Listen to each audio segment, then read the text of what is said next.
Okay, so this is my second test for the Cable Matters USB hub. On the first test, I was basically doing everything bus powered from my MacBook. On the second test, what I'm going to do is hook up the 12 volt power supply, which is a little bit cumbersome because you got to carry around another power supply. But in lieu of not having a laptop with you, the intention here would be to use your phone to copy stuff from your SD card to a removable drive, either something like this, a portable drive, or even a spare SSD, which hooks into the SATA adapter on this guy. So what I'm going to do is get my phone ready here, and screen recorded. Okay, so now I'm going to plug in the adapter and see if it turns on. I haven't tested this, by the way. Okay, so the little blue light comes on that tells you it's talking to the phone.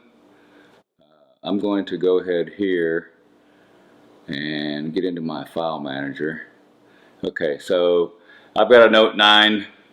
I maxed out with 500 gig internal memory, and I got a measly 128 gig SD card in it. So anyway, so from your phone, the intention would be to take your SD card. And again, the reason I bought this adapter, this hub, versus other ones was that it was actually UHS-II compatible, so it does the high-speed copies. And I've verified that, and it works. So I'm going to stick that in. And as you can see, it shows up as another micro SD. There it is, Lumix. So that's my camera card. Okay, so the next thing I'm going to do is plug in the Samsung. And I'm not sure what the proper way to do this is. I think the way you're supposed to do it is hook up this guy and then put in your drives one by one, rather than just plug them all in and plug it into the phone. So let's stick this in and see if it shows up on the screen. Aha! Alright, so there's my 500 gigabyte Samsung Evo 840. It shows up, so now I have 4 drives connected to my phone. And last but not least, and again this is overkill, but for sake of demonstration, I'm going to hook up my Samsung T5, so I'm going to plug that in.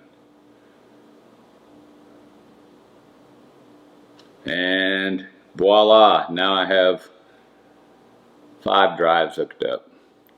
So that's pretty cool. So now I can actually copy my Lumix card here to either the phone's SD card, the phone's internal memory,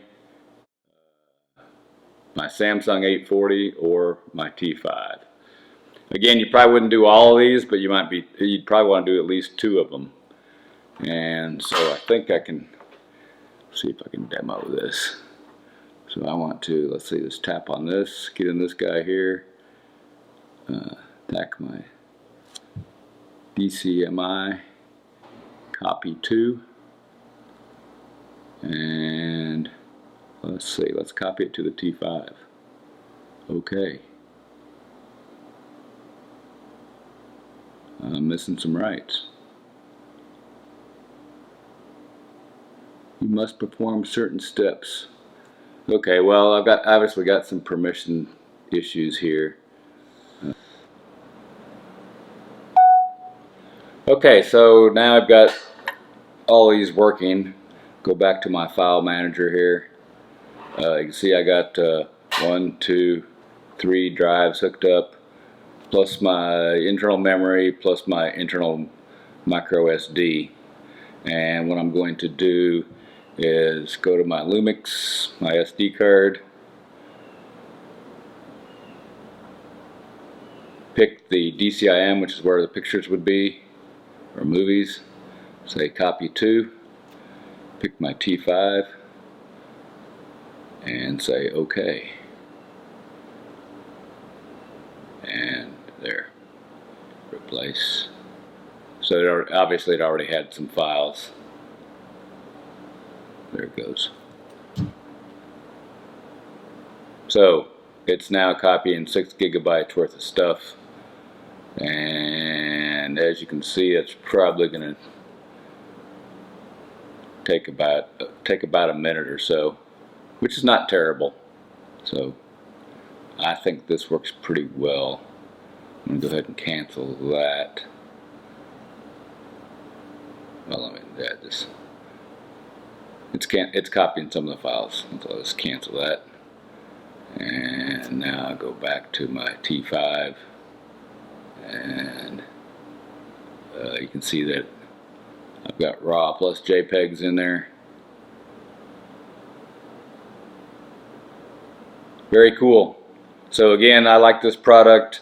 It works great on a MacBook where everything's bus powered, but if you're on a phone and you want, it'll handle OneDrive fine bus powered, but the phone doesn't have enough power to power 3 different devices, so you got to use this AC 12-volt adapter. Anyway, if you're traveling